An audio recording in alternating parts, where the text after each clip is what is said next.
was hospitalized. I don't know about you, I haven't seen so many people at a panel since the last time the Republicans were in New Hampshire. Hopefully it's a little bit more civil in the discourse. It looks like there's a few more females than there were at that time, so we should be good. So, what a great night. My name is Steve Perry. I'm the chair of this year's program committee of the Harvard Business School Association of Boston, and we're thrilled to have you here. Just so you know, I had almost nothing to do with this event, so our chances are pretty good.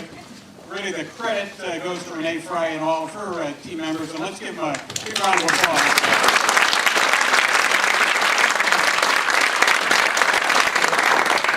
Before we get started, I would ask that everybody turn off their cell phone, or at least mute it, so we're not hearing people's texting throughout the evening. So. I'm going to make my remarks fairly brief so we can move on to what you're here for. I did want to give you a sense of some of the things we're doing here at the association. You can always go to our homepage, which is HBSAB.org for upcoming events, and I want to give you a flavor of some of those.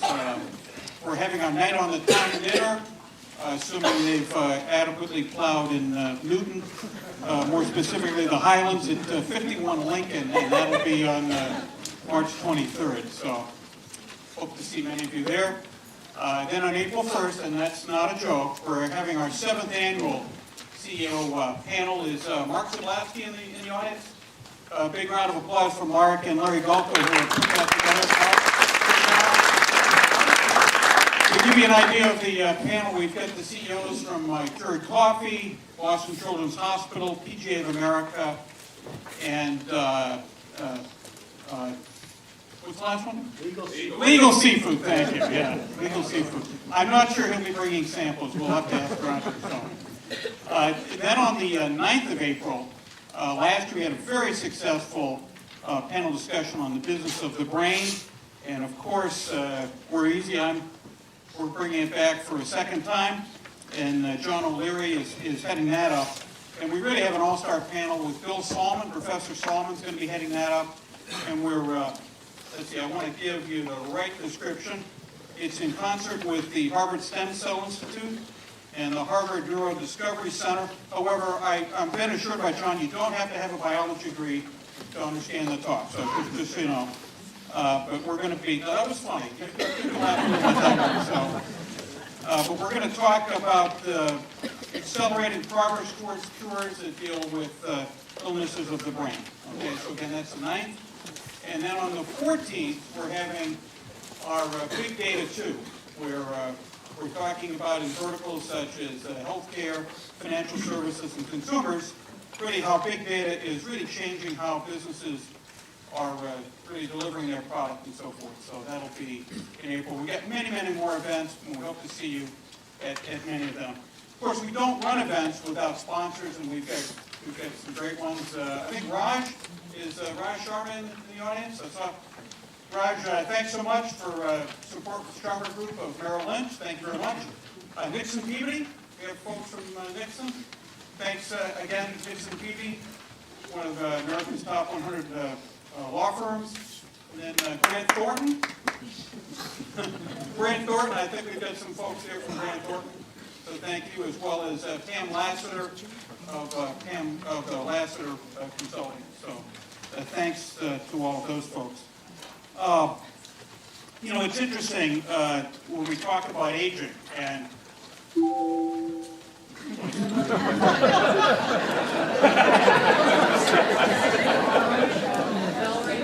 it's not. I feel like I'm at the Academy Awards and the band starts playing. But no, it's interesting. One of my brothers, a younger brother, who's actually got a really good job, he's a director at the Census Bureau. So I called him today saying, hey, what are some things that people might not know about aging that I can shine in, chip shot here, in the audience. So he thought that was kind of funny. He said, it's interesting that right now, U.S. population 65 and older is expected to increase from about 15% today to roughly 21% in the year 2050, so about 35 years out. That seems like a lot, but at at that point, the U.S. will still be younger than Germany is today. It'll still be younger than Japan is today. It'll still be younger than Italy is today. In fact, by 2050, Germany, Italy, Spain, and Japan will all be in the range of 33 to 36% of the population within 65 or older. So whatever our folks are going to figure out today, you got a ready market overseas. Okay, so that's good. And then it was also interesting, I don't know if you saw the USA Today yesterday, they had, I guess there's 5 people in the world they claim who were born before the year 1900. 3 are in the U.S., 1's in Japan, 1's in Italy. I particularly like, they're all female, of course, all female. I particularly like the woman from Italy. She claimed her secret is she has homemade bourbon every morning. with that, I'm going to introduce Chris McKenzie. Chris is the president of HBSAB.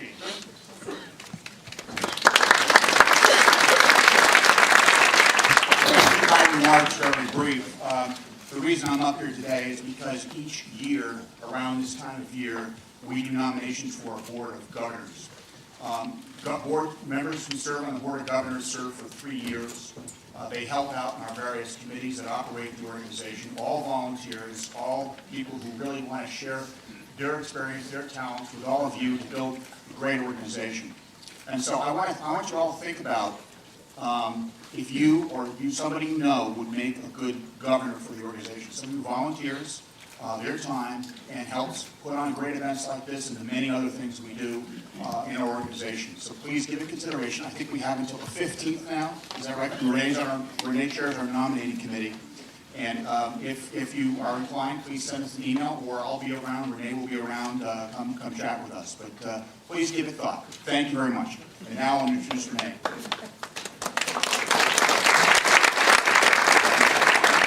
I don't sleep a lot because I have a 3-year-old, so I have to find things to keep me busy. So a big thank you to everyone for coming tonight. So first, before I do some intros, a little bit on logistics. We're not going to do Q&A at this panel. What we're going to do is break out into breakout sessions across the way over in Aldridge. There's going to be plenty of people showing you how to get there. So I hate to be mean, but if you try to ask questions, you're going to find some of us doing good butt checks saying no. Okay? So just to give you forewarning, please wait and go to the breakout session where you find the people that are going to be interesting. And hopefully everyone got the sheets describing the breakout sessions, but they're all in the bottom floor of Aldridge. So we're going to go across the way. We're going to go downstairs, and they start in Aldridge 12 and go all the way through Aldridge 9.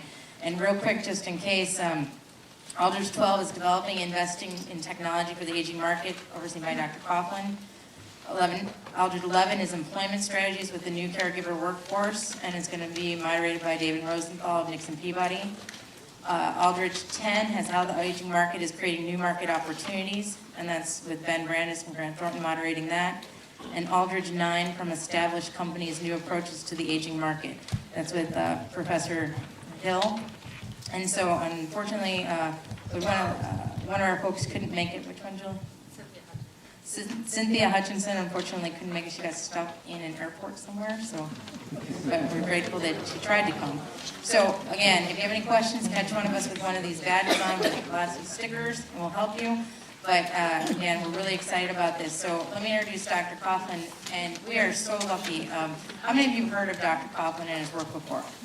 Okay, so I'm not going to go into too much detail, but you know, anybody who's one of Fast Company's 100 most creative people in business is someone that probably we're going to have heard of before and be interested in the work there.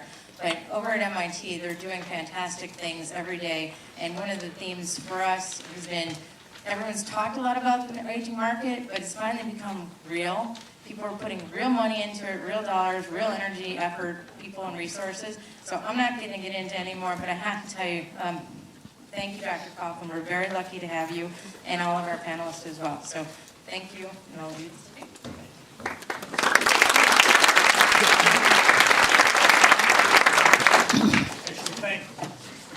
I guess the new phrase should be thank the Fry sisters. But you know, before there's action, before anything can be done, it has to be placed on the public agenda. And this is one of the largest, most focused groups I've seen. All of us go to groups that have something to do with aging or gerontology, and that's fantastic. But this seems to be framed around action and getting things into business. So for that, for the Fry Sisters and their sponsors, thank you very much.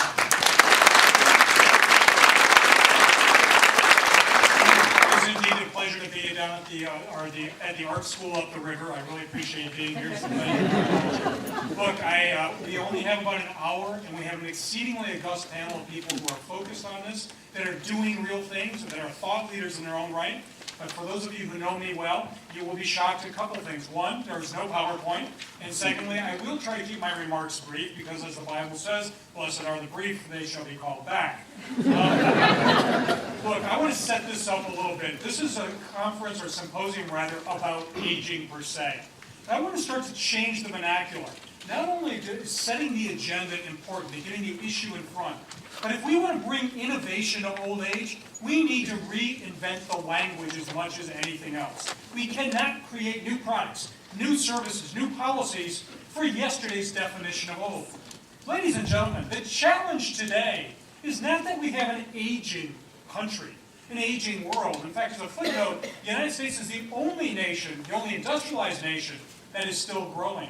For those of you that are in the investment community, Germany, Spain, Italy, and UK, all those partners that we've been banking on, quite literally, they're going away. They're not just aging, they decided no longer to have children. Even China has a workforce shortage. Today, ladies and gentlemen, the challenge is not aging, it is about longevity, that we are living longer. Now, class participation today will be 10% of your grade. What was life expectancy? And if you're a gerontologist, be quiet. What was life expectancy roughly about 1900? 45, 47, stop reading the footnotes. 45, 47 years old. What should you think about today? That by the way, by 1924, thereabouts, life expectancy crept up to about 59. But today we know that if we read the Social Security actuary tables and a few financial companies, it's at least near 80. But the fact of the matter is, you can see a lot by looking in the words of Yogi Berra, the fastest growing part of the population is 85 plus. Ladies and gentlemen, we now need to start thinking about the new normal as very possibly being 100 years. So let me challenge you at what it is. This should not be a simple discussion, it's not simple, on aging and health and aging and transportation. Those are all important issues. What I want you to think about and join this panel is to start rethinking, reinventing, redesigning longevity. Let me help you visualize this. I'm going to use a measuring tape. I want you to think about the fact if you use every inch as a year. Life expectancy at 1900 was 45. Let's say 59 if you were born around 1925, 29. Let's talk about retirement, 65. But now start to look at this. If we all live to about 80, which is very likely, and if you chose your parents well and you actually behaved well, you could go to about 90. But what would happen if it became 100 years? Ladies and gentlemen, this is not about who's 65, who's 70. This is really about rethinking from 0 to 100. What will we be doing? How will we get around? Will my wife want to hear another 30 years of marriage jokes so she can tell better and faster? Where will we be able to live? Whatever it might be. So as we think about that, really what we have in front of us is a longevity paradox. The greatest success of humankind is living longer. We actually got what we've been trying to get since we crawled out of the ooze. But here's the paradox. The greatest success is today's greatest challenge. Because whether it's at Harvard, whether it's at MIT, whether it's in the State House, the U.S. Capitol, or throughout the EU and throughout Asia, what are they all doing? They're trying to decide, do I cut my wrist this way or that way? Because, my God, the population's aging. We're going to go broke. The healthcare system's going to go bankrupt. Wait a minute. Didn't we all want to live longer? So your challenge is not a widget. It's not a service. It's not a new policy. But frankly, it's the biggest thing that we're lacking in this world today around aging is imagination. How are we going to live longer, better? And I would submit to you that the catalyst that's going to make this happen is not just all of you because you're here, but how many of you, and I know a lot of you are going to be annoyed by this, but how many of you were born between 1946 and 64? Okay, keep your hands up. The older people would wish you just shut up, and the younger people, put your hands up, wish you just go away. The fact of the matter is that the baby boom generation, I know we think we're the first to get old, we're not, but we're the first to get old with attitude. We are not polite. We're not like our parents think, okay, maybe they'll come and visit. If I don't drive, it's okay. They'll bring ice cream over to the house. No, the real catalyst is not just going to be technology, which will be part of it. It will be Generation X. Not Gen X, but Generation Expectation. That we now know we're going to live longer. We know we're not going to get out alive. But we do expect to live better. Ladies and gentlemen, that delta between where our parents expected to live longer and it slowly would decline into nothingness, and those who have been socialized to believe that there's going to be an app for that, a new technology, a new policy, a new pill to live longer better, that gap between expectations of our parents and our generation, and by the way, we taught our kids, the Gen X and the millennials, even better, to have even greater expectations to live longer and better, is going to be the new market space for innovation and new products and services. So what we have to think about is, how do we want to define aging? Do we want to talk about aging per se, or do we want to talk about the fact that the population over 50 would be the third largest economy in the world in terms of disposable income? Do we want to invent a new future of old age overall? While we focus on health, we focus on housing, the needs of an aging society, that's not incorrect, but it is woefully incomplete. We need to create a new lifestyle that people want as well as need. Because if we only focus on the needs, then we have to start thinking about the business model as always, what are they going to reimburse? Who will pay for it because you're a good child? No, we have in front of us an entire 30 or 40 year span to invent. So and I guess that's my number. I see a number of old friends, some here on the panel, many in the audience. I would like to invite all of us, beginning with our panel, to share this opportunity and their thoughts on essentially reinventing longevity. With a focus, yes, on this new thing we call aging, but to think about what are the innovations, what are the dreams, and frankly, more than the technology and the medicines and the like, what's the new narrative? What is the new social contract that needs to be written to live longer, better for 100 years? For those of us who think that we're going to be living longer than 100 years, tell you what, at 100 we'll renegotiate the contract, we'll worry about it. On that note, let's get to the panel. I think we have a number of great speakers here, people that are unlike me and get paid to watch. These guys actually do the work.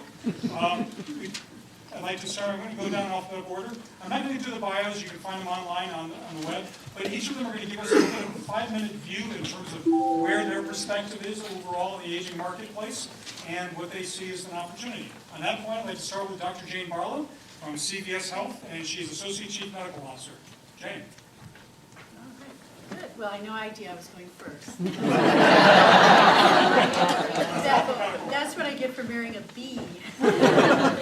So in answer to the question of how am I going to live longer and better, I made the decision to move to Scottsdale and get out of this weather. And I think it already has a healthy effect. People tell me I have a flow.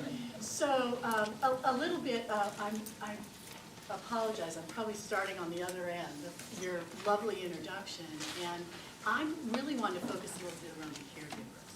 So when you look at CVS Health and in our population, you know, we've got multiple businesses. We've got our CVS pharmacies, the retail stores that you see. We've got CVS Caremark, which is our pharmacy benefits management company. That covers about over 60 million lives in this country. We've got our specialty pharmacies, which is a business which is growing leaps and bounds. And we have our Minute Clinics, which are those clinics in retail stores, and we have about 900 of them across the country. I'm going to really kind of focus my remarks more on the CVS PBM side of the business, because that's mainly where I spend my time and where I have more experience.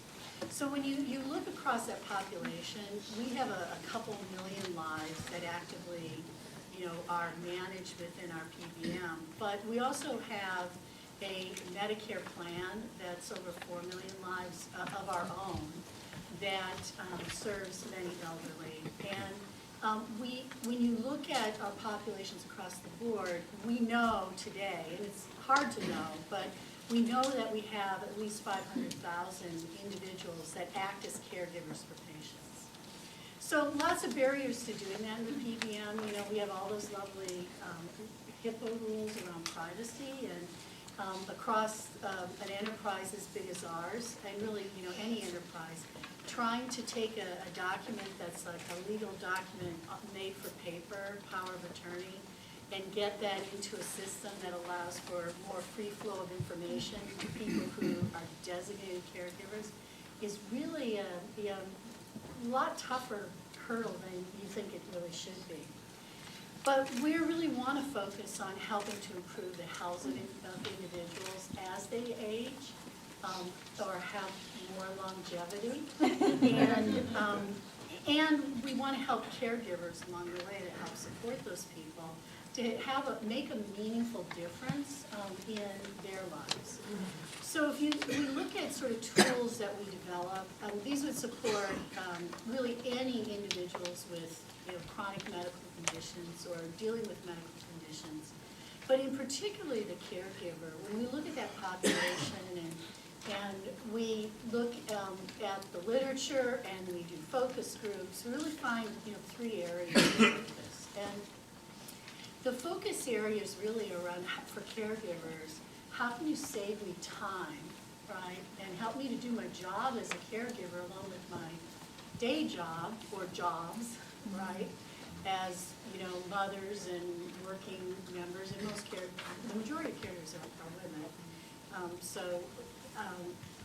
Keeping that in mind. So they're doing multiple jobs. So how do you save me my time? How do you save money, right? So and the money is like, how do I navigate through all of these systems?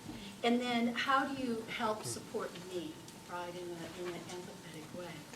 And so we're really pretty early, I would say, on this journey of helping caregivers, but we've done a number of things. So in the area of time, right, so I do this, my sister does this still for our mother, where once a week someone goes over and takes the pills out of the bottles and puts them in the trays, right, and just hope to God she gets the right pill in the right time and the right day, right?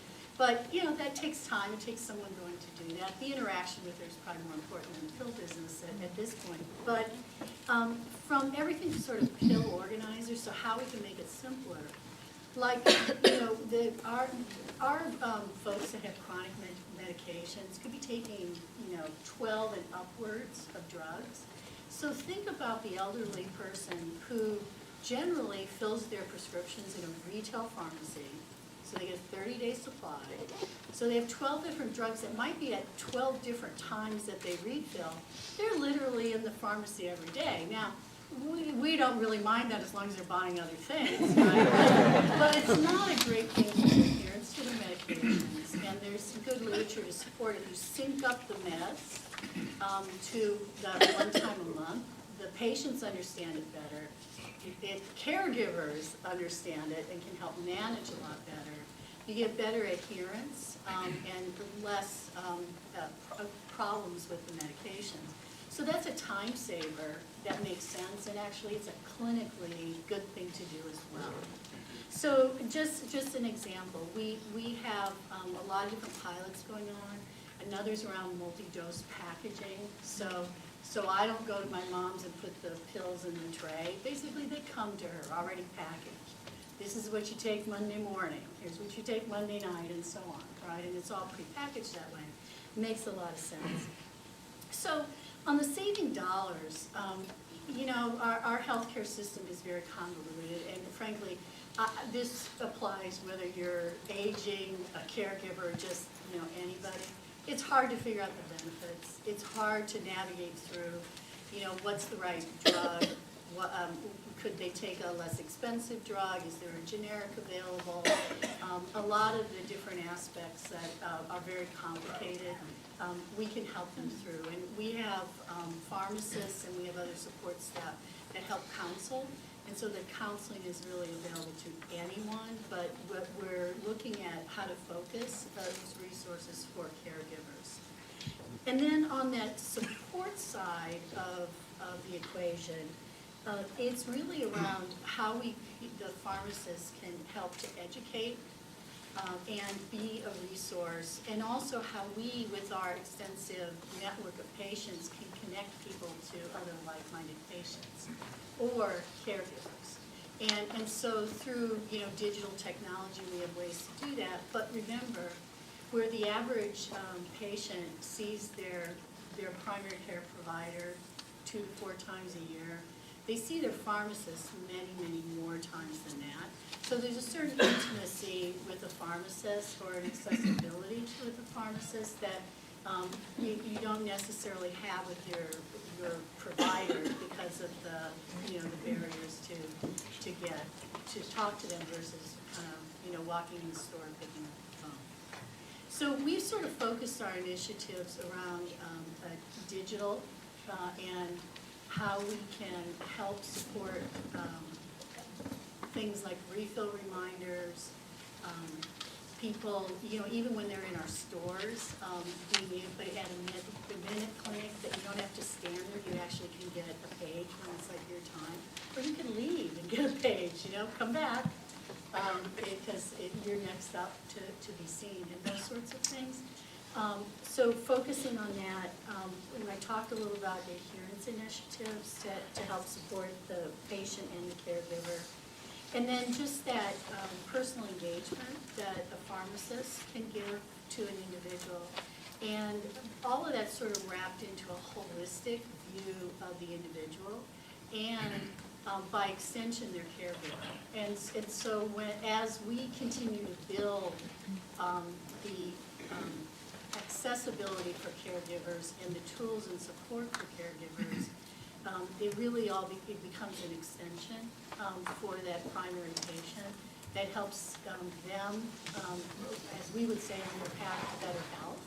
But it also helps to that caregiver to be able to support the member, but preserving their time and the money for the family generally, and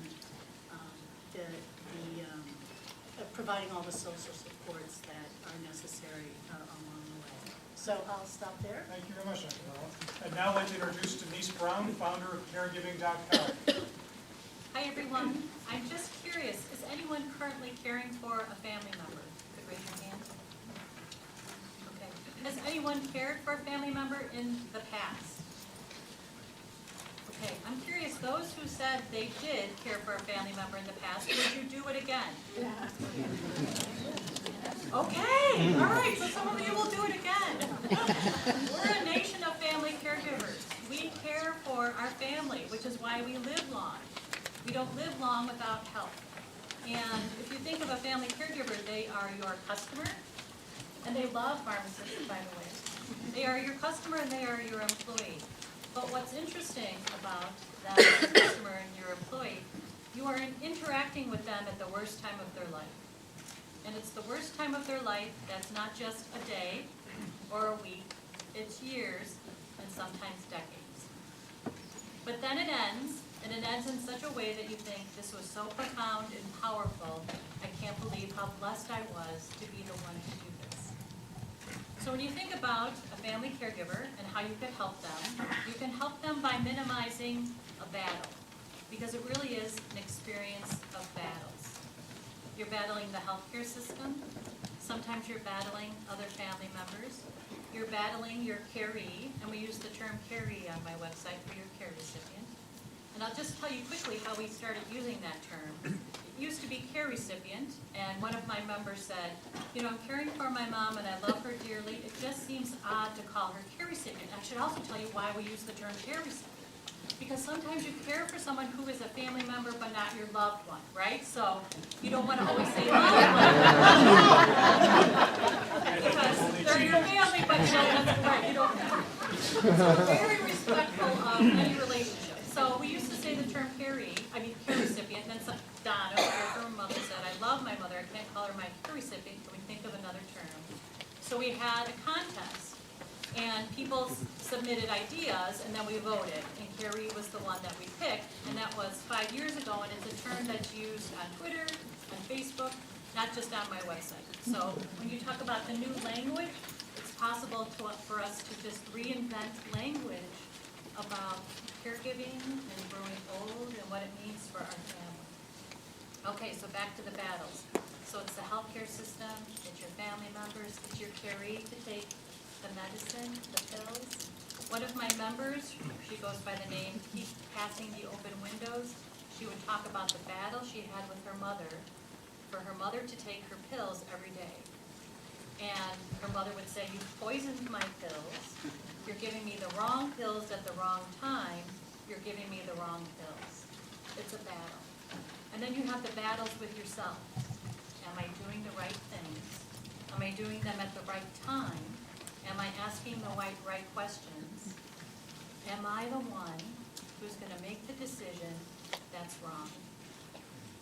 It's truly an experience that is the worst time in your life until it's over, and then it's a blessing. So when you think about a family caregiver, if you can help them feel better, they will be your most loyal customer and your most loyal employee. They have difficult days that sometimes don't end, that last forever. One of my members who cares for his wife talks about coming to the website during his 25th hour, because that's the time that he has. It's 24 hours where he works and he cares for his wife.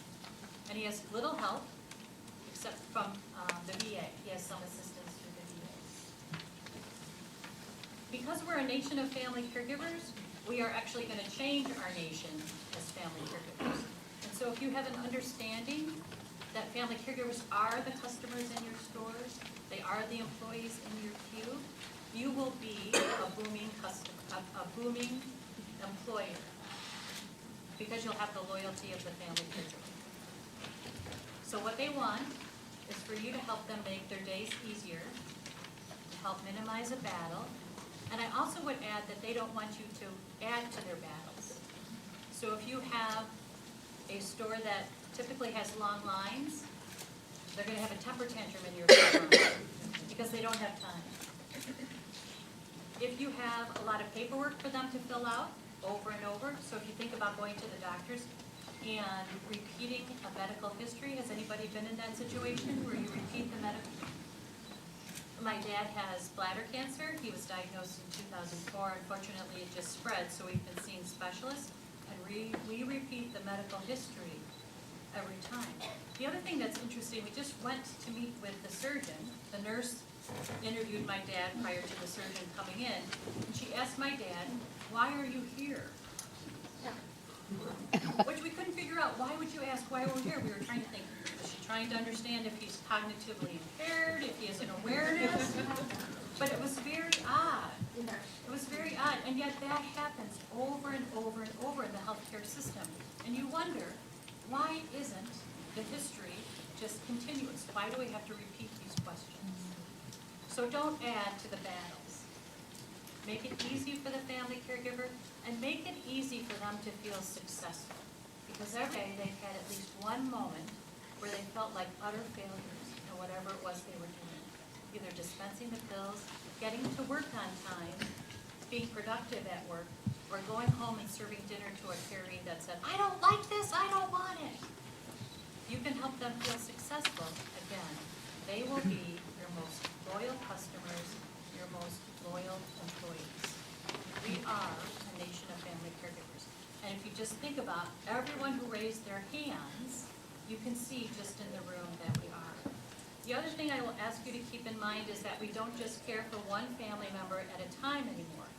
We did, but we don't anymore. So in my family, my mom and my dad, I have 4 siblings. My sister, my oldest sister, Mary Ann, she helps care for my parents.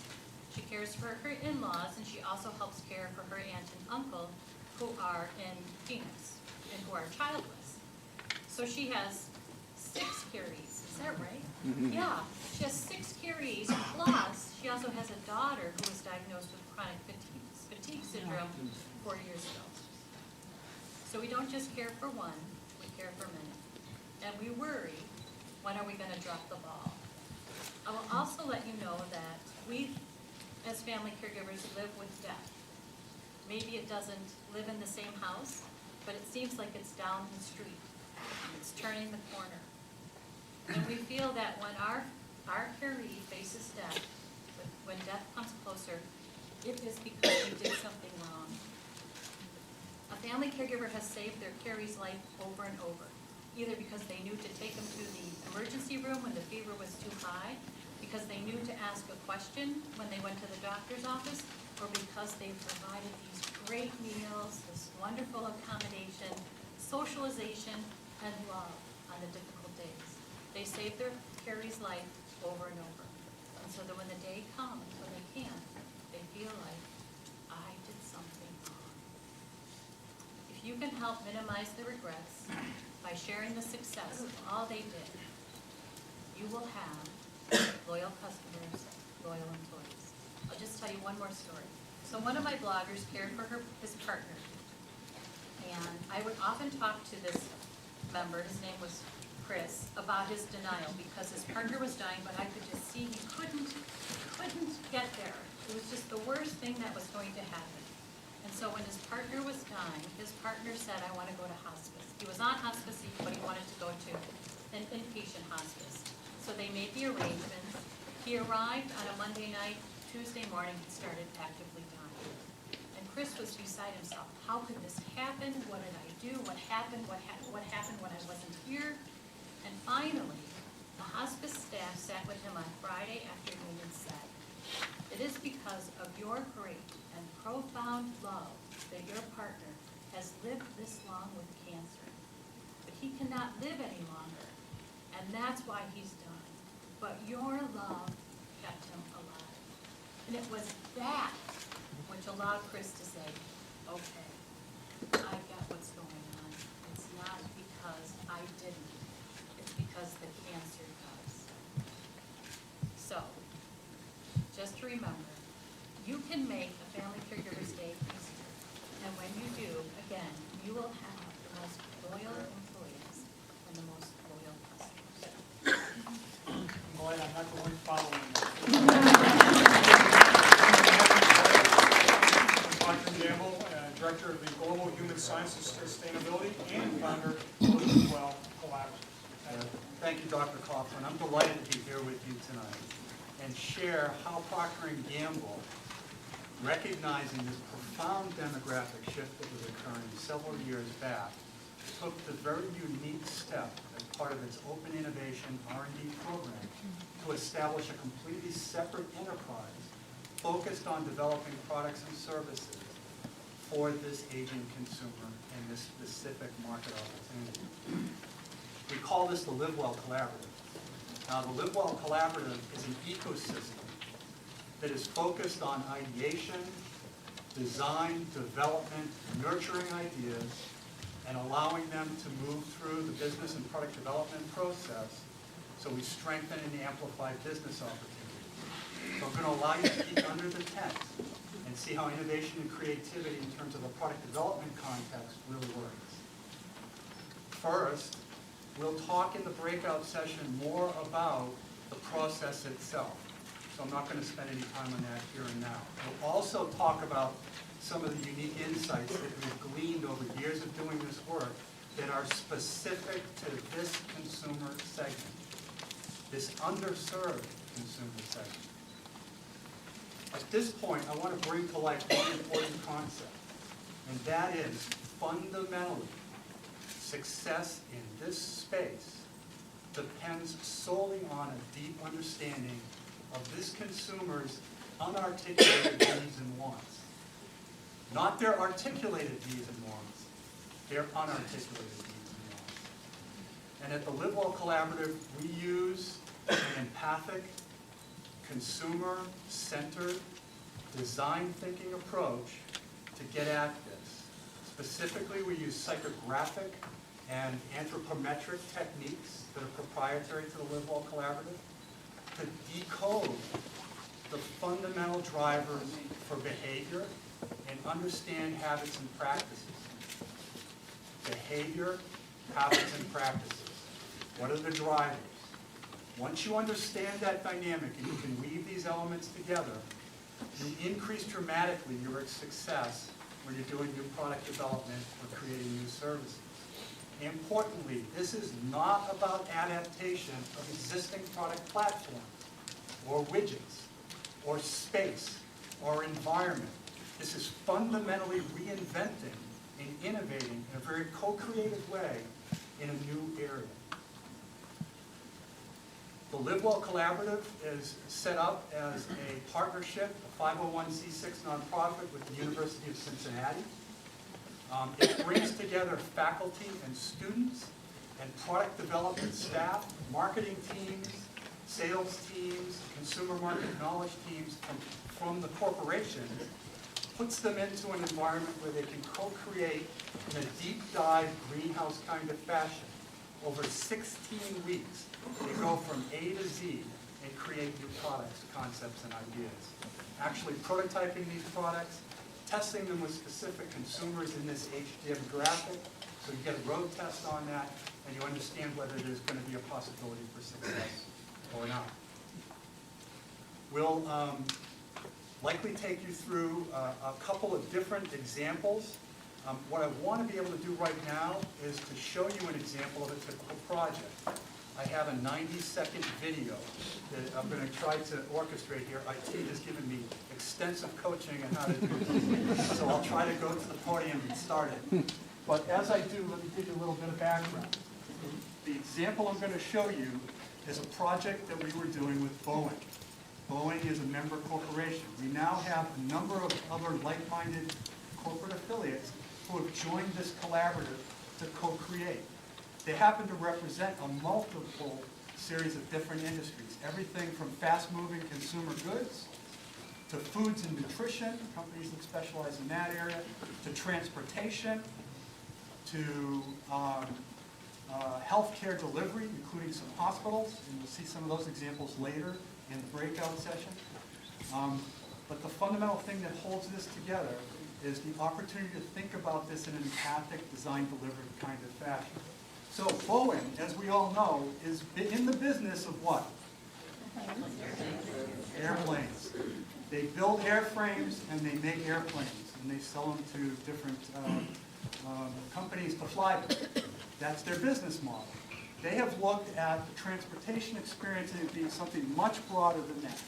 And what they are looking at is owning the transportation experience from the time you make a reservation to the time you arrive at the airport, how you move through the airport, how you board the airplane, how the airplane gets you to your destination, and then once you're at your airport destination, how you get to where you really want to be. That's a profound change for Boeing. And so they came to Live Well and asked us to help them innovate in this space. So we'll share this example with you now. We're going to share a couple different examples from healthcare delivery system later on, and from Procter & Gamble later on. So we're going to take the advantage of talking about one of our affiliate members' projects right now. So with that as background, this is a 90-second video vignette.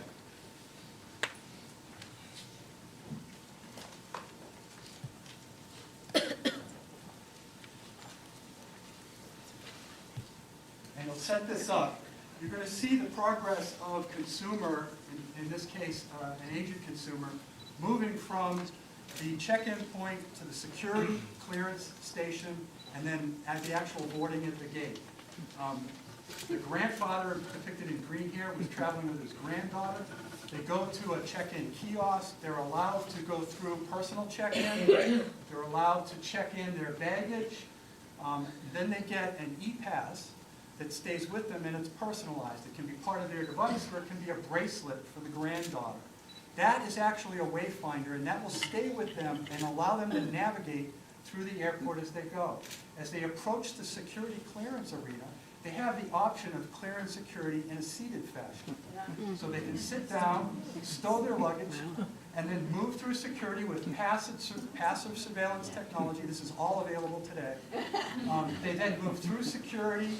They're told how they get to their gate, how much time they have before they have to leave. This is all still part of that e-pass technology that's with them from check-in. They can then move to the gate, or they can stop at concessions if they wish. They can, if they had ordered some concessions, that'll be waiting for them at the gate. This Take Me There chair or device is now patented by Boeing. And so it allows them to get to where they want without any concern and without any anxiety. This is an example of them getting a remote purchase that they did. Starbucks, top things that consumers would like to have on the plane with them. This allows them to get positioned from a seating standpoint and actually stow some of their luggage up front so that it's not cluttering in the area, and then go through the boarding process. This innovation here is boarding 200 passengers in 120 seconds. Wow. And for any of you who have been to a Disney theme park, this will look very familiar to you. Your gear is already stored, you're already in your seat, and you're on your way. So what are the relevant points here? There's several. The first is, this is personalized to the consumer. It allows navigational wayfinding. They're wearing the bracelet or they have their device. They don't have to look at the signs and figure out where they go. When they clear security, they're able to do that in a confident way. They're able to do it in a dignified way. And all of their fundamental basic needs have been met. Huge win for this consumer. Importantly, it's a win-win for the airline as well. How is it? This allows what we came to learn here, and this project was done with the Cincinnati Airport, it was done with Delta Airlines, and it was done with Boeing. So the LiveWell has the ability to bring lots of different stakeholders together to innovate in this space. What we were able to demonstrate for the airline is, and this is something we didn't know, if you can turn an aircraft around just 10 more minutes faster at the gate, across a single day, they can add another flight to that gate. Think of a modestly sized airline that has 100 gates, maybe spread over 5 airports, at 10 minutes faster each. That's one more flight per day at each gate. That's $22 million in additional revenue for that airline in one day. Win, win. All right? So here's the key point. We need to be focused on developing products and services and opportunities that delight this consumer. Create a wow experience, right? Exceeds their expectations and uses design thinking principles that allow us to get to where we want to be. If you do that and you use universal design principles, the innovations here create delight for consumers of all ages, right? And so that's the guiding principle. So I thank you for the time. I'm looking forward to sharing more examples with you in the breakout sessions, and I expect it's going to be a very rich discussion. Thank you.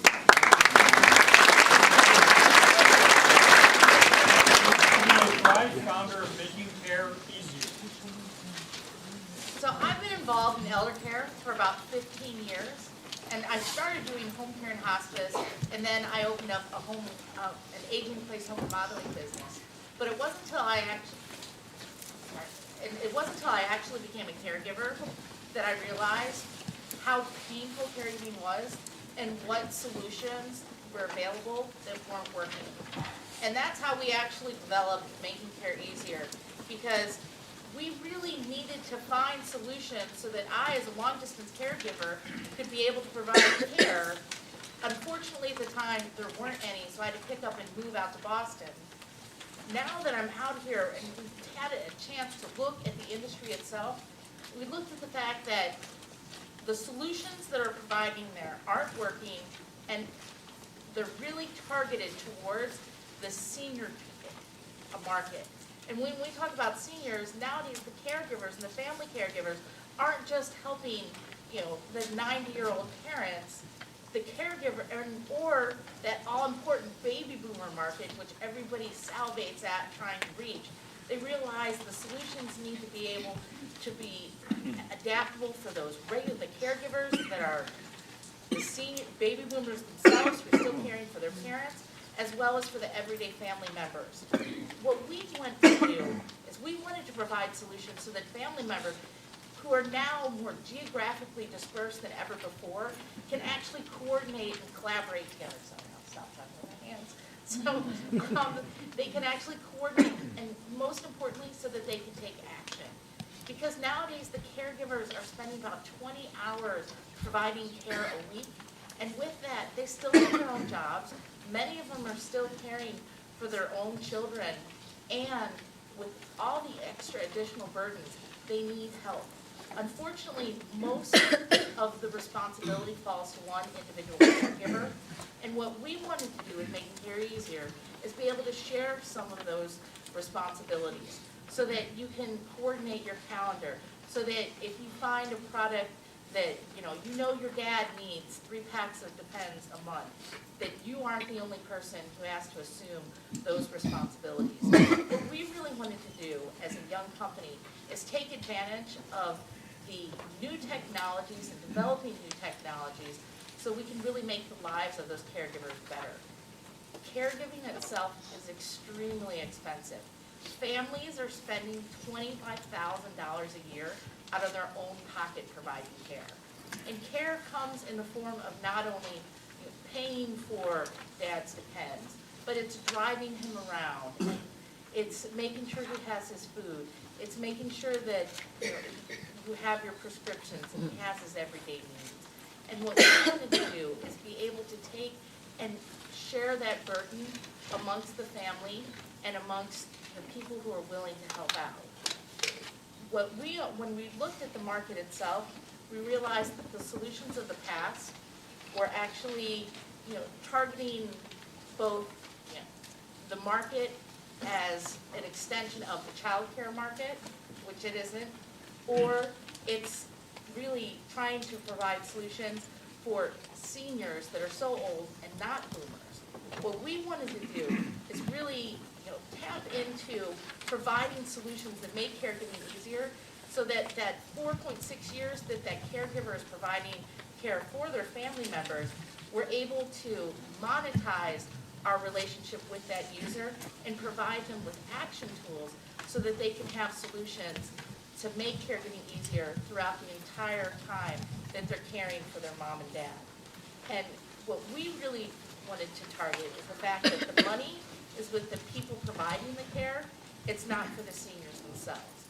So we actually go and we target the caregivers. We target the generation that's actually going to use that technology to make their caregiving easier. And we want to make sure that we really reach into the market and provide solutions so that people can provide care, check in on their family members, and actually do and take action and actually make a substantive difference in their loved one's life or their caree's life. And finally, one of the things we really want to do is make sure that we provide tools so that as the caregivers are working, they know that they can find a resource that can really aggregate all the information that's out there. Because now with all the new medical devices and all the information that they're getting, whether dad's taking his pills, when he has his appointments, tracking how they move, the new medical devices that are coming out that are the wearables, we wanted to provide one solution where we could aggregate all that information and the caregivers and their families can find one resource to go to really track where everything is and to track the care of their parents and the health of their parents. And right now, in terms of the market itself, it's a great time to be in this market because in the past, I think what we've seen is a lot of people who tried, we've seen a lot of the VCs make some initial investments and they continue to make investments in the proven technologies, but what we're really starting to see is a lot of the new and up-and-coming companies that are actually investors that are actually starting to get involved in this market. And it's a great time to invest, realizing that the boomers are the ones who are caring for the parents, not targeting just the seniors themselves.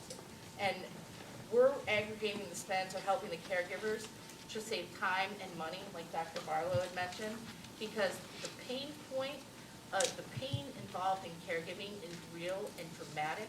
And with such a huge market opportunity, solving that pain is going to be a real opportunity for the businesses.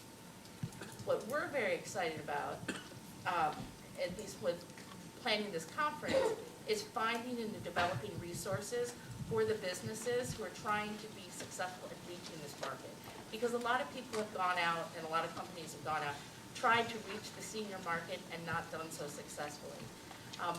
I know we talked a little bit before about at the conference today, and I know Dr. Coughlin also mentioned, that this is more about not only what we're doing today and some of the points that you'll hear brought up today, but more importantly, how do we start a national conversation for the businesses?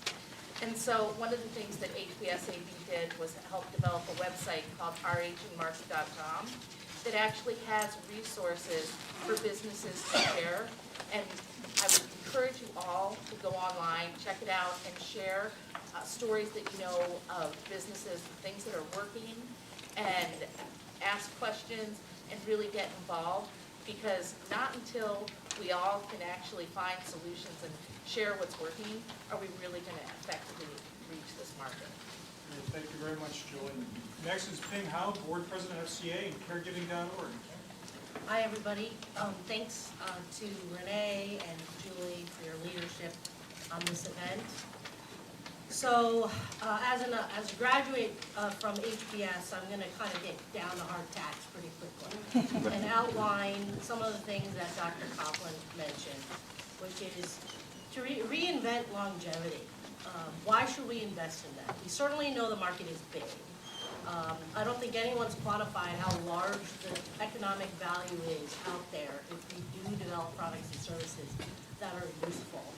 But we do know that 20% of the population with multiple chronic illnesses account for 80% of the U.S. healthcare costs. And so why to invest? Because we want to grow the pie. I mean, there's an opportunity to grow the pie for our businesses. And so this is not just incremental. This is, much bigger than that, a multiplier effect. And when you add on the fact, when I did a little bit of research with Dr. Coughlin, I started thinking differently. Wow, there's a potential to live to 100. I mean, my 4-year-old's going to live to 120. I don't know how I'm going to make it there, so let's figure out how that works. So in terms of the new social contract, I want to talk about family FCA briefly. So FCA was founded in 1977. I've been involved in family caregiving myself for, I don't have any slides by the way, for the last 10 years. And we were the first, FCA was the first community-based nonprofit organization in the United States. And we also run the National Center on Caregiving. One of the things that people like to do to our site, 10 million people have visited our site, is not just get policy information, policymakers go to FCA. I talked to the person who runs the Administration on Aging, who said they're the gold standard for policymakers. So if you go to the CDC, you will read our research. But because we're useful, and for each of the 50 states in the United States, we have all the local services that you can access to figure out which ones you qualify for, how do you apply, and how do you get access? Because everybody knows the cost of living gets more and more expensive over time. So just to give you another idea, we have of our reach. We are based in San Francisco, California, and I do want to say that there's some of my colleagues here. I've got Jacqueline Tung, who's on the board, and also Katie Fike, who's on the board. We have, since 1982, been in over 12,000 homes and done very detailed caregiver assessments. We have published over 100 consumer education materials that PBS NewsHour, Next Avenue, translated into 6 languages. That's what got me, because I had to take care of a grandfather who didn't speak English. Hosted on over 2,400 websites. So the reach is extraordinary. Yes, we're not profit. We have a little office in San Francisco on Market Street. And it's a big, big problem, and we need lots of help.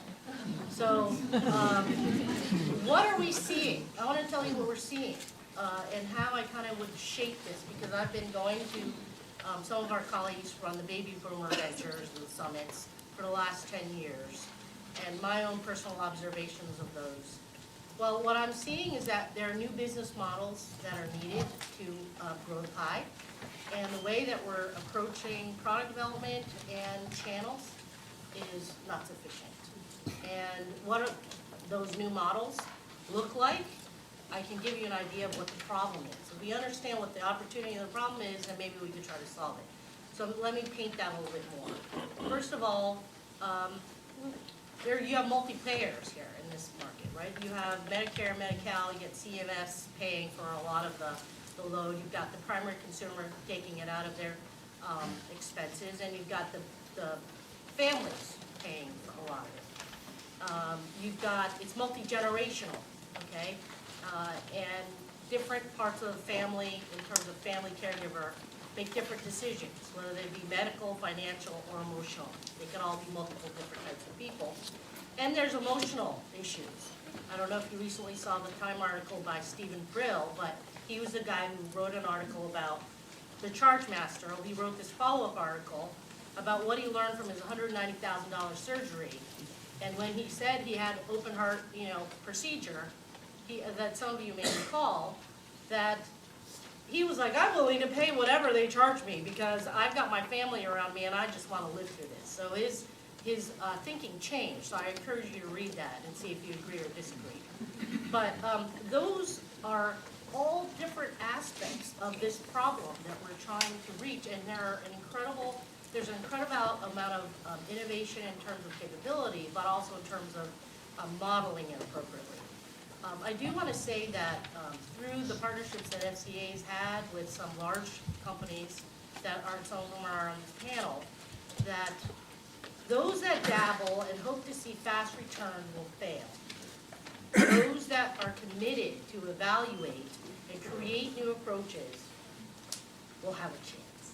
And I do want to call out that there's two organizations here that I've been impressed with. And I want to note them because they're in the audience, not on this side, and you should make sure you take the chance to get to know them. And they are Scott Collins from Linkage. Scott, you might want to raise your hand. He's been working with companies and communities and is an investor and really kind of taking a charge and committing. And also to Katie Fike with Aging 2.0. Katie, if you want to raise your hand higher. Sorry. Katie's also on a panel, and they have taken innovation to the next level. If you're in Silicon Valley, I think Katie mentioned that she's seen over 1,000 companies plus, right, of technology innovation and different models, and they are trying to support those and get them off the ground and running. So I think those are the types of organizations that are committed in making progress, if you want to see examples. I'm just talking about enabling organizations, not necessarily the large corporate entities that are here on this panel. Just to give you an idea of the amount of money that U.S. businesses lose is $33.6 billion per year to lost productivity from full-time working caregivers. Okay, so I'm going back to the caregiver topic. And that employers actually pay 8% more for health care of the caregiver versus the non-caregiver.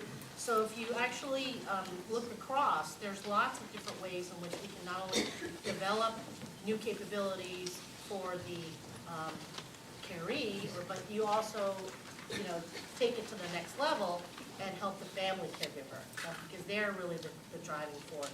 And I too believe that, part of the difficulty here is, who is the customer, right? Is it the patient or your loved one? Is it the family caregiver? Which one of these family caregivers, and where are they located? Because geographically, they can be dispersed. The last comment I wanted to make to your so the new social contract, I do think, needs to be with the family caregivers and getting them involved, especially since healthcare IT is completely being evaluated. What I realized is that why are family caregivers not there? Because we're not in the data model. So as the data model gets developed for new healthcare IT, I encourage and ask all of you to include the family caregiver, because at the end of the day, the family caregiver is the one that decides which drugstore to go to, which healthcare provider to go to, which doctor to see, and they are part of that decision-making process. So I think counting us as part of the data now would be incredibly helpful. To kind of bring it back to, and also one of the ways in which we can take this, how I described, infinitely local problem and try to apply scale to it, to try to address it. How do we do that? And one of the ways in which you can do that is through corporations and their employee programs. I know that some organizations have been doing that quite successfully. And also to nonprofit, local services. I do think that part of the answer is private-public partnership.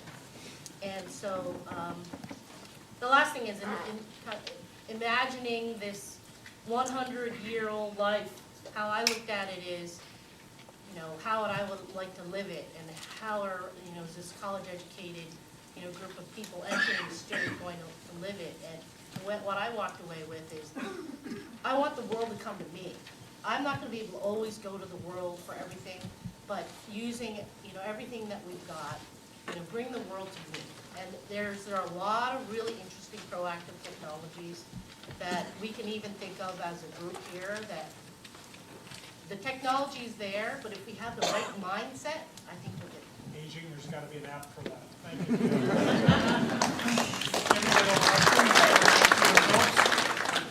Thank you. I'm part of Philips Health Tech Organization, and I run our global home monitoring business. It has a wonderful mission of serving seniors so that they can age with grace. We can't hear back here. For those of us over 50. Testing, a little better? No. That's 60 dB. Come on, you can hear everybody else? Should I just go loud? Okay. I have the wonderful pleasure of running a home monitoring business, and we serve seniors so that they can age with grace and dignity in the place that they call home.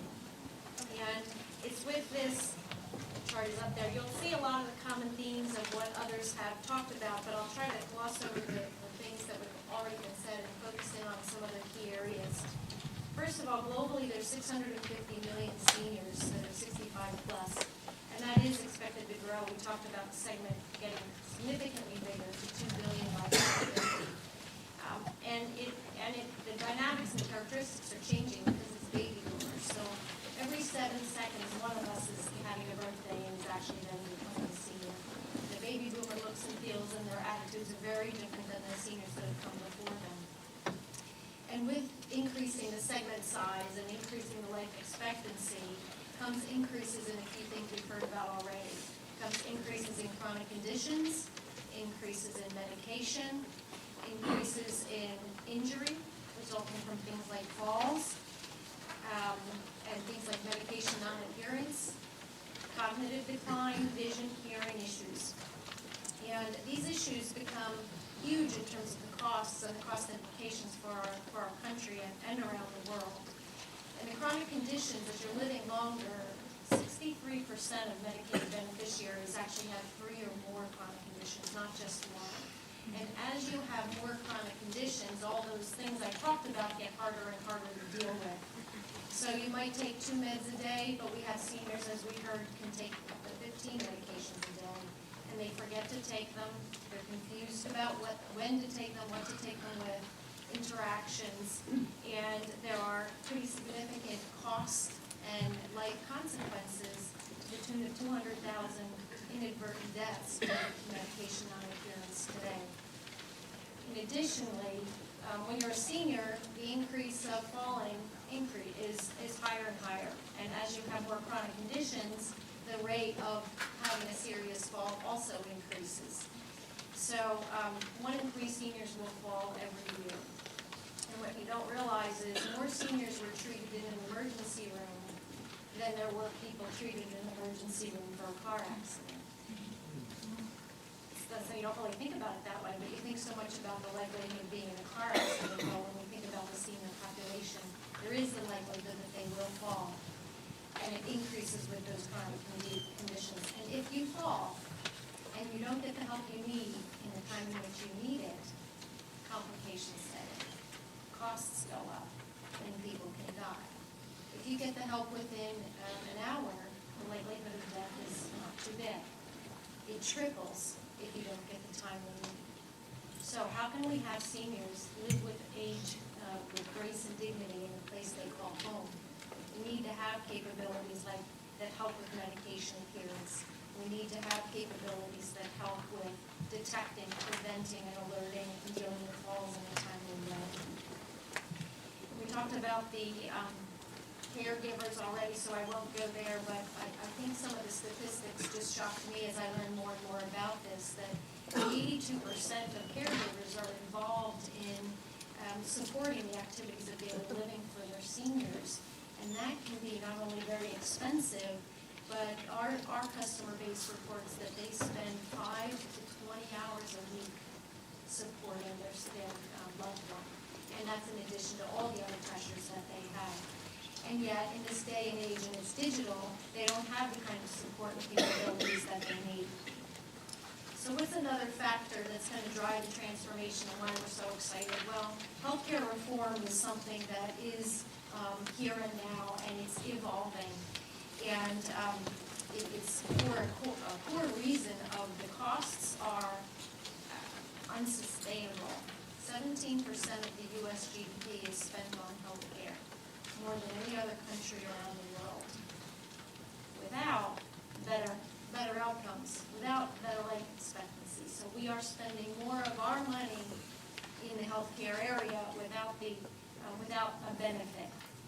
So the Healthcare Affordable Care Act of 2010 is aimed at increasing the quality of care while reducing costs, changing the game in terms of how people get care, and being able to shift from higher cost environments of serving seniors in hospitals. Today, seniors are 40% of the hospital patients today. They are also the highest cost patient to serve in the hospital today. So we want to shift and allow seniors to stay in their homes, get the care they need in their homes without getting readmitted back into the hospital. After discharging today, a senior from the hospital, 20% of them end back up into the hospital 2 weeks later. So what's wrong and broken with our system is we have to look at how we can use data, integrate, and build an ecosystem that allows us to predict and understand deterioration and improve the healthy capabilities of the senior. And medical treatments are moving to personalized one-to-one type of care. This has been done in many industries before, but it's interesting to me that we really don't have that one-to-one level of care in the healthcare system. But imagine a world where you could have your personal medical history, your genome sequence, and that can be used for clinical treatment that is compared about your case that's similar to other cases around the globe, so that you know that you get the best kind of care. And baby boomers are going to demand it because of the internet, because of the digital age. They are empowered, they have more purchasing power, and they're going to look to get the care wherever they can get the care around the globe. So the great news is the time of transformation is upon us, and it's happening. And companies are taking advantage of the data that's available to do things like to be able to predict deterioration. So imagine if you knew mom's wasn't doing so well, and you got an alert on a text message that says something's going on with mom, and the physician got an alert that says, you know what, of these 1,000 patients that I now have in my area of responsibility, and I need to decide via penalties or incentives which one I'm going to serve. If I have predictive capabilities that say serve this mom first, that's going to give better care, lower costs, and improved outcomes for everyone. So that's why we're excited at Philips about the transformation that's upon us. Great, thank you very much.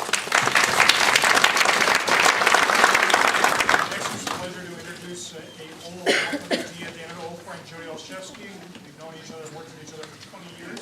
She's executive director for close to 20 years. The Hartford Center for Material Market Excellence, and I had more hair when I met her. All true, all true. So good evening, everyone. I would like to propose that actually the Asian market is not a new market. The center that I have the pleasure of leading that sits within the Hartford Financial Services Company has actually had a very successful model serving the 50-plus market for 30 years, believe it or not. I've been there about half that time. And so it's not new, but I would suggest that it's emerging. And the reason it's emerging is because all of you who raised your hands who are boomers. in the room. Really, every stage of life that you've moved through, you have changed the landscape for what it means to be in that stage. Marketers have followed you, advertisers, and it's so exciting for me, having been in this for several decades and being a Gen Xer, to actually see it coming together. So the fact that we're in this room, I think, is testament to the fact that you are now between the ages of 50 and 60, and now it's extremely relevant, and just your sheer size is meaning that we're talking about it. And I think we're seeing that everywhere. I've been really energized by the fact that it's more in the public discourse. I don't know if any of you have been following the sort of conversation that's been happening in the New York Times about fashion and aging. Anybody seen some of those articles? So Joan Didion is in an ad, actually with gray hair, believe it or not. I think she's in her 80s, which is just fabulous news. And that doesn't mean that ageism is gone, for sure. But it's really encouraging to see that as all of you who are boomers are moving into this stage, you're normalizing it, you're making it something that we're focused on, and really helping us think about how do we make it a rich experience, even though it's very difficult. We've heard about a lot of the difficult aspects of caregiving, but it also can be a very enriching aspect of life, which it needs to be, right, if we're going to be living till we're 100. So real quickly, I just wanted to say that what we have done at our center to try to help our business be successful for those 30 years really falls into 3 different categories. I'll go into more depth in the breakout sessions, but the first thing that we've done that's essential is making sure that your customer service is really focused on who the market is. So we have an extensive education program that has been tried and true about how do we help just on that individual customer interaction on the phone. How do we make sure that staff know how to deal effectively when you have someone who can call who's 55 and someone who can be 99 who's calling. And then second, product and service innovation, and you had some terrific things to say about that. I would agree that the most innovative ideas that we've come up with as a team, we've had to bring our product development team along with us, because you can market research it, people don't even know what it is, so it's not going to come to the top of the list. And we have a terrific team that has gone with us and taken risks, but you have to be willing to step outside of what you might consider normal when you talk about that kind of innovation.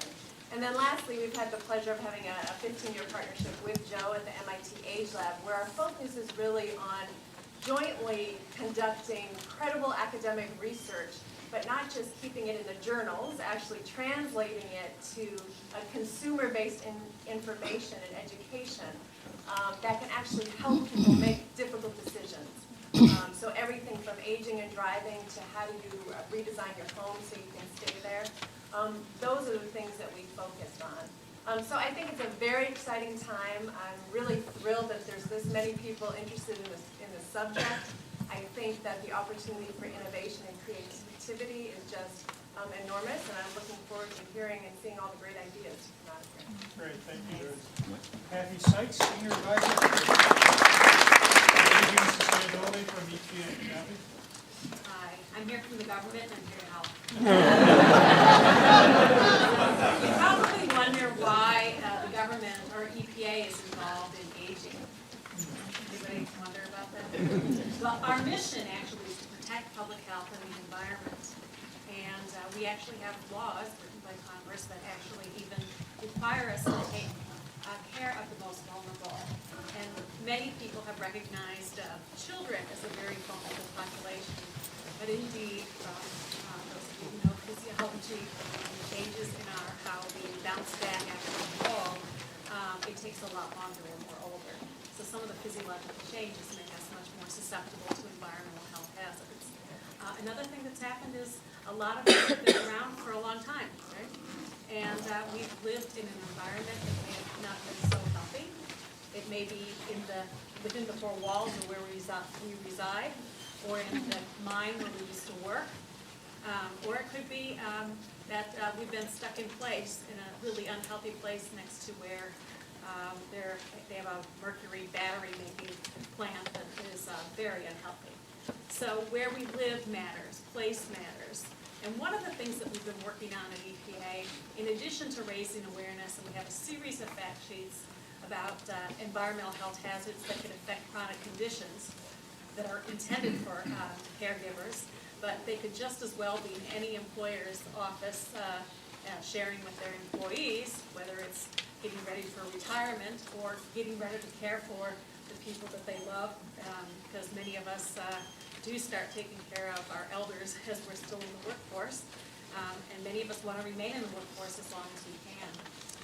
But those fact sheets are available at no cost. They've been translated into 17 languages because the population who's at risk, we know, may not even know English, and these are voluntary tips about what to do with for air quality, the air quality index. There are apps for the people who are really apt to use that, but there's also information for people who maybe have faith-based community groups. Yeah. They're upstairs too at the table, sorry, yes. Yes, you brought them. I did. You guys, you have to grab them, they're Yes. utterly amazing. So those fact sheets have information about chronic conditions, and there's very good data already about how much we bring with us with conditions as we get older too. And so that information has everything from, dealing with heart disease, drinking water contaminants, women who often are in charge of taking care of the home, what products we use, what chemicals we use. Rachel Carson taught us a lot about DDT. A lot of us who had children after we banned DDT don't have to worry about the metabolites in our bodies, but those of us who were around when we had lead and gasoline, still have those metabolites, those persistent toxins in our body. So that's why we have to care about the environment. On a more positive note, I know we talked about the frailty of aging, but we also have to really celebrate that there's a huge resource in our community of experienced people. And I wonder if you'd raise your hand, how many of you are entrepreneurs and over 50? Oh, wow, see. I was going to say you probably know, but it's the 50-plus people who are doing extremely well at helping us hire more people, too. They're people who have experience, who can put their knowledge to really good practical use. And I think on the environment, that's one area that we hope people will spend some time. So leaving a legacy is something you think about too when you get to our third age or whatever the polite words are to be using about being older. And we have got a guidebook actually that was intended for older adults to make the community a better place.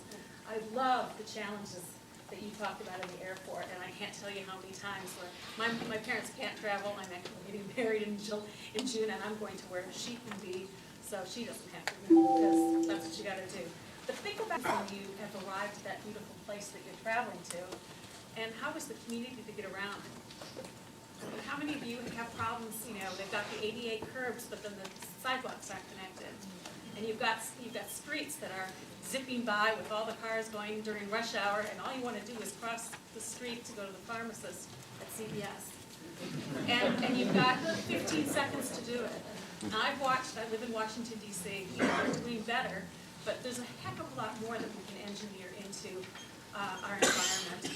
And so, you think about sustainability in the three circles, the Venn diagram, with economics, the economy, with social, health, and people, and then the environment. And those interact, and those are interwoven, and our wellness does depend on how well we treat the environment. And clearly there are disparities from where some people live. There's been horrible things that have happened, again, with storms, Sandy in this area, and I think we're trying to build resilience into our cities to address the heat islands, to keep it cooler, since that's a huge issue with older adults and older adult women who are on antidepressant drugs and we need more weather. So I know I'm all over the place, but the last piece I want to say is basically, I think Tom Lehrer had it right. I don't know if you guys know, but he said life is like a sewer. What you get out of it depends on what you put into it. So I think we've got an awful lot of entrepreneurs in the room here, or people who know what life is about. I mean, caregiving is really just about living, isn't it?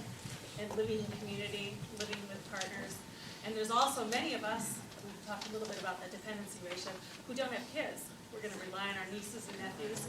In my case, I have many friends that are older than I am, and they're depending on me. People who are coming up with the village movement and different ways to organize how we live in communities. Might be even going back to how we used to be, where we used to work right next door to where we lived. And we had neighbors that could look in on us every single day, not just when we had to pick up prescriptions, but every day. It was in France when somebody didn't show up for their daily carton of milk or baguette.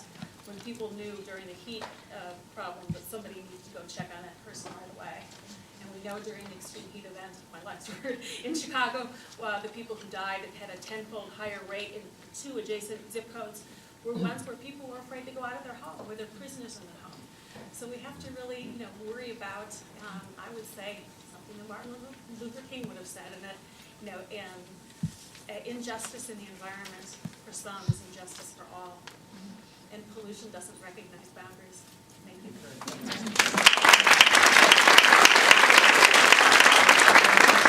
Shante Mears-Watkins from Clorox Care Concept. Hi, I'm the last thing between you and a break.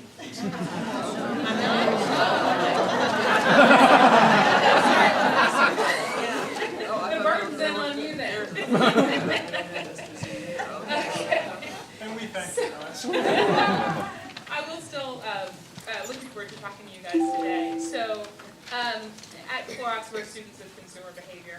And when we looked at the markets and we think about how people interact in their homes, we think about life in terms of transitions. And there's a lot of major transitions, at which point you start to seek out new products, new behaviors, and you're just entering a new life stage.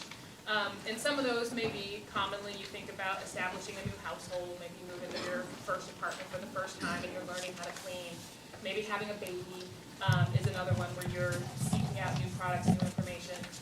But this transition around whether someone's just getting older or they are living with health conditions, to be able to live at home as long as they can with dignity was a transition that as a company we didn't know a whole lot about. And we felt as though because of our heritage in hospitals, we've been using Clorox products in hospitals for years, and we have a whole professional products division.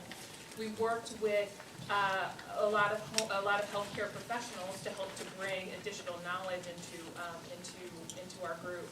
And then also, Clorox itself has a heritage of helping people clean up their homes for over 100 years. And so it's a brand that people trust. We could bring technologies, we could bring some of this new learning in to really beef up our knowledge and understanding of this transition that we saw was very much underserved by lots of manufacturers out there, and that within Clorox we have this gap. So over the last 3 years, myself and a team of folks at Clorox have been working on what's launched in the last 6 months called Clorox Care Concepts. And I did have some products upstairs, so hopefully you guys all had a chance to grab some of them, so you can get a feel for what's in market today. They're still there, they'll be outside and grab them. So Yeah. they're up there. And the insight was, if you come home from a hospital, you may be leaving the hospital with a very detailed discharge report of take this medicine at this time and do this and come back on this day. But no one's telling that caregiver how they get that person through their activities of daily living. If you're dealing with someone who has dementia and doesn't want to take a shower, or if you're dealing with someone who's incontinent, cleaning an adult diaper is very different than cleaning a baby's diaper. And so we wanted to provide not only products, but also solutions, helping people feel confident in using them, and really transforming the shopping behavior to bring ease to that moment of crisis. And so we've been in market about 6 months. We're a test market within Clorox. So we're learning, we're adapting as we go. We'd love to hear what you guys think of the products. We're working with other retailers and manufacturers to help to try to hone our products in the market. What I've learned as being in this market is not only that the products have to be functional, but you also have to connect emotionally with this group in a different way. So from a functional perspective, what we found is that she doesn't, and I'm going to say she because a lot of caregivers are overwhelmingly female, even though I know a lot of men carry the caregiving role as well. So forgive me in that. But she doesn't know what to buy. She doesn't know what she doesn't know. She doesn't know where to shop. And if she does magically get these products together, once she gets them home, she's not sure how to use them. And that fear, that crippling fear that I'm going to do more harm than good, is something that's very difficult to get over. So when you look at that box, which again, hopefully some of you guys will grab them, it's not only products. We think that a lot of companies can make products, but it's also got information in there, protocols, to help that caregiver feel comfortable that she's doing more good than harm. And so then I'm going to talk about the emotional connection. And it's very easy to get trite in this space. And you see a lot of the same images, and we talked about how hard caregiving is. But one of the two really interesting things, so we've had to adapt our marketing behavior to fit this market. So we're Clorox, and we're going to be able to provide some solutions, cleaning, disinfecting, some personal care products, but we aren't going to, we can't cure dementia. We're not curing cancer. Literally, we're not curing cancer. And so we are acknowledging our piece of the puzzle and playing in the right box of like, we're a helper. We're not coming in as the brand hero and thinking that we're solving 100% of the problem. And so we've taken a very much a grassroots approach in how we market. We've gone out into 3 different locations around the country, and we've created these caregiver respite events where we've shown a movie, we've invited local caregivers, maybe some of you guys have been to some of them. One was in DC, one was in Chicago, and one was in Los Angeles, and we worked with local senior centers, area agencies on aging to help to try to bring together the communities, give these caregivers a night off. And we showed them a movie. We had manicurists and massage technicians on hand to help to try to celebrate that caregiver and how they give tirelessly of themselves every day to the person that they're caring for. So that grassroots approach helps us to be more authentic and really, you know, hey, this is the bit that we can do. This is the role that we play. The other thing that we've had to do in terms of transforming our marketing approach here is the role of influencers. So a lot of people raised their hands and we talked about who was born when. Usually when you're the age of caring for adult caring for aging parents, you probably have friends that are caring for aging parents as well. So we know if we can delight one consumer that he or she will tell their friends as they are going through the same thing.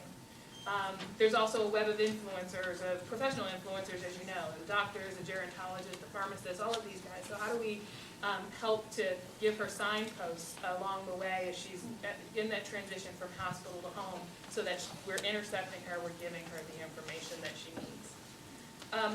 The other learning from an emotional perspective is that we've heard a lot about how hard caregiving is. Clorox partnered with a insights consulting firm called KJT last year. And we did the first of its kind survey of caregivers that was really about the emotional aspects of caregiving. And what we found were some things that were surprising and some things that were maybe not so surprising. So about 80% of people who filled out the survey claimed at some point they felt overwhelmed, they felt really frustrated, they felt, you know, angry, it was really hard. What was really uplifting was that almost the same percentage of people said they felt needed, they felt loved, they felt appreciated. So even though there's all this hard aspect of caregiving, there is also a really uplifting aspect of it too. And so it's important that as you guys think about marketing in this space, that you not get too trite, that you not get too down in the doldrums, and that you acknowledge that there is this give and take. There are good days and bad days. The caregiving is not linear. As anyone who's been through it can tell you. And then my final thought would just be, over time, and again, I'm in a test and learn at Clorox, over time, whether Clorox continues to be in this market or not, and actually for all of you in this room, I think as we think about this market continuing to grow, that it's not going to be sequestered to just one area of the store or one set of products. Manufacturers like Clorox are going to have to start thinking about how they embed some of these learnings into their everyday products. And we talked a little earlier about 20% of people being over 65. That's not a small number. And so how do we think about making trigger sprays easier for arthritic hands to grab? How do we think about the way we choose the fonts for our labels, the really small warning labels? How do we make sure that we have that information big enough so that, you know, people who've got aging eyes, or it's just a little bit more difficult to see, that we make sure that they don't make a mistake and use the wrong wipe on the wrong body part, or the surface wipe on a body part. We don't want that to happen. So I think over time, and I hope for all of us here, that as we continue to get these insights, that we feed them back into, you know, the larger parent parts of our companies, and that they start to infuse in all of the products that we make, so that we don't have the aging products or the aging profile that we are looking to serve. It just becomes thinking about American household needs. Thank you so much.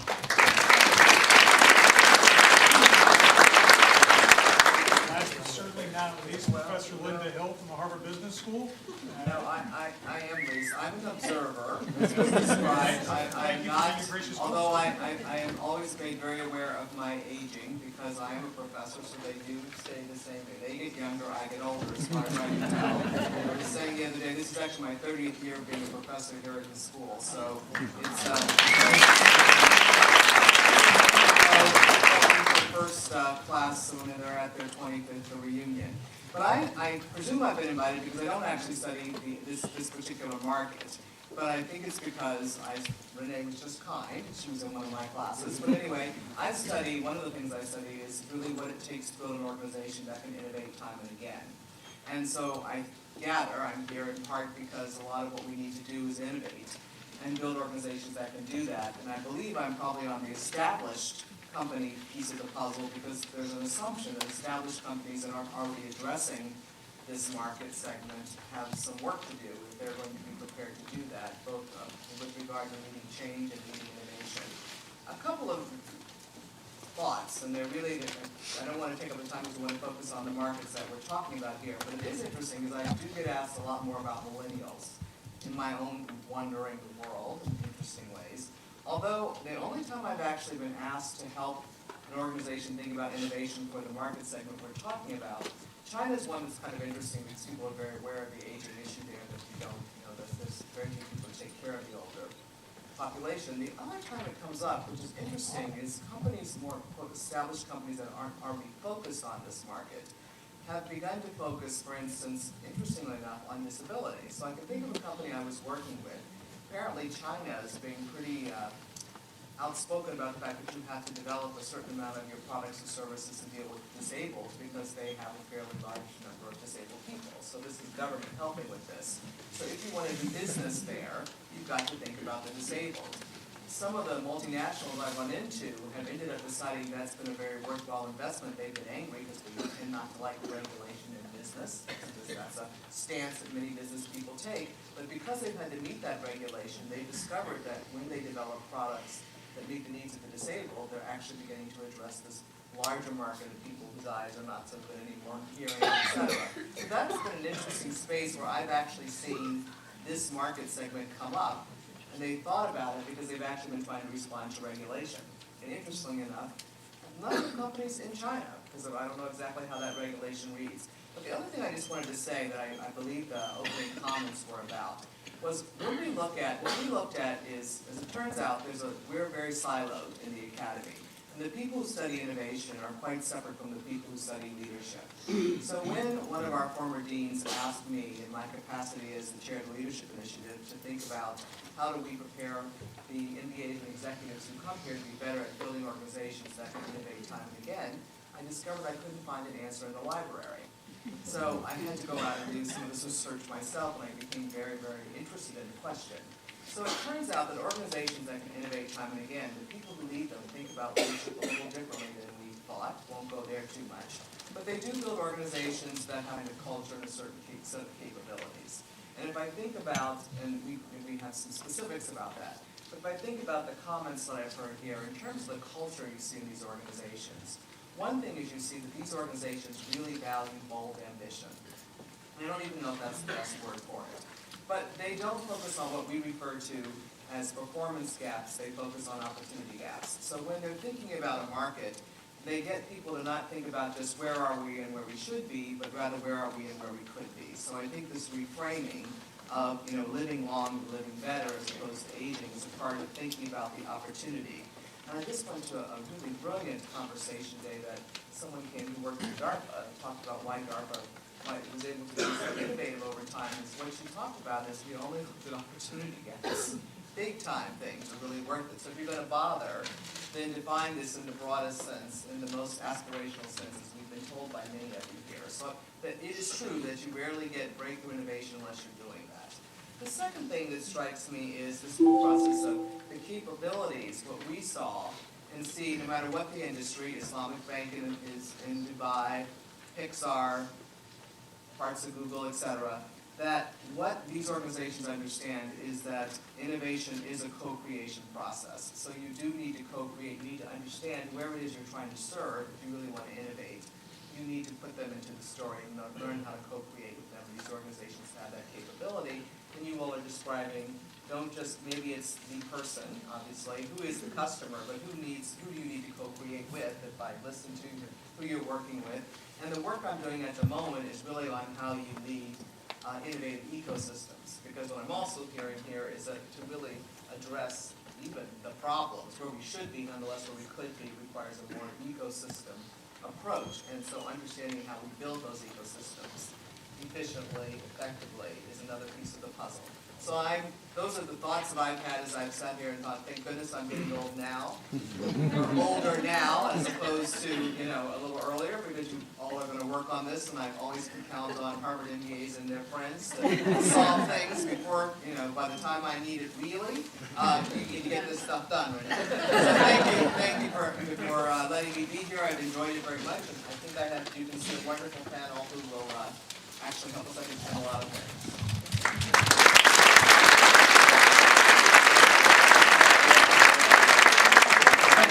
Run the clock way over, but I want one question, rapid fire, no thinking. First thing on your name, because there's one elephant in the room we did not address. Julie, how old is old? Give me a number.